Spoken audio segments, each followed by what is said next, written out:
Hey everyone, Trump just finished a rally in Michigan that was, quote, packed. Listen to what Alexis McAdams has to say about this.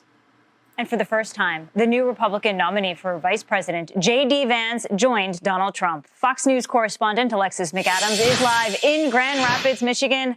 Alexis, he spoke for quite some time. That's right. Well, this place was packed. There's 12,000 seats inside this arena, and they were full. And then there was also seats on the ground. I'm just going to kind of shift out of the way here if I can a little bit. So you can see the former president is still up on this stage. I mean, he talked for quite a long time, but he's still not done trying to walk around here and connect with these voters in this very important battleground state of Michigan. He did have a new bandage on his ear as he got up there today and reflected on this assassination attempt. Most people wouldn't have wanted to be on a stage like this after you're nearly shot and killed just about a week ago, but he really didn't skip a beat out here, and he tried to hold a tone of unity. Watch.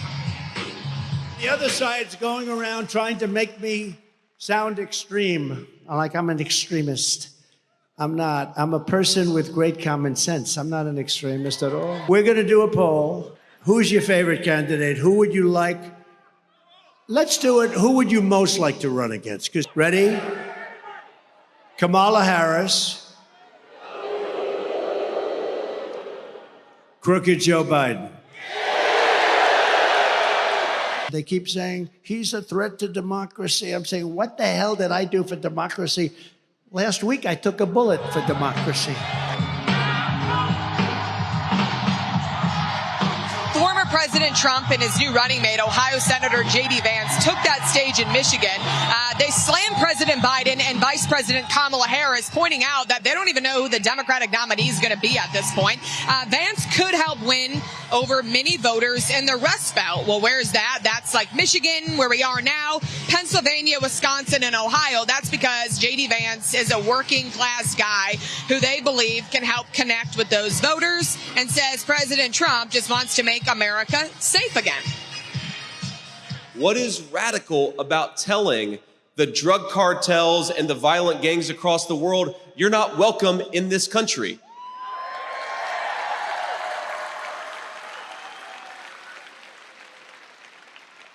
You know, there's nothing radical about having a strong national security, that when we go to war, we punch and we punch hard, but being cautious and not trying to get America involved in every far-flung corner and conflict of the world. So an exciting moment for somebody here in the crowd, you guys, was when a union worker was actually pulled up onto the stage behind me by the former president. He recognized him and said that he had been at some events with him before and thanked him for his support. Watch this. Oh, there's the guy that I stood up here. Are you the same guy, the same muscles? Look at that guy. Are you the same guy? Yes? No kidding. It's pretty good memory, right? Unlike somebody else that I happened to be running against. You wouldn't. Come on up here. Look at him. Look at his shape he's in. Hey, I'm glad to see you.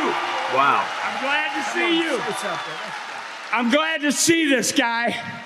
I told you we're going to get 85 million of us out there to vote for him. So let's go home from this rally and do our part. All right, guys, so there you have it. Trump finishing up his remarks there in Grand Rapids to a packed crowd. And again, you can see the energy. And one thing I noticed is, don't you love how much Trump interacts with the crowd?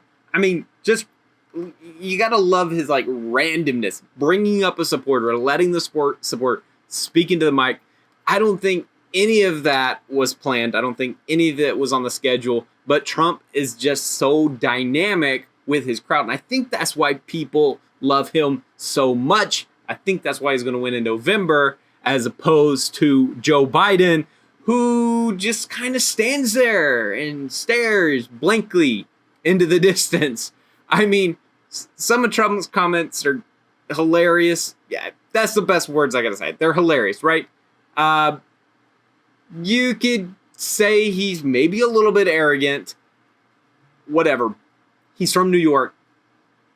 He's a little bit eccentric. He's rich.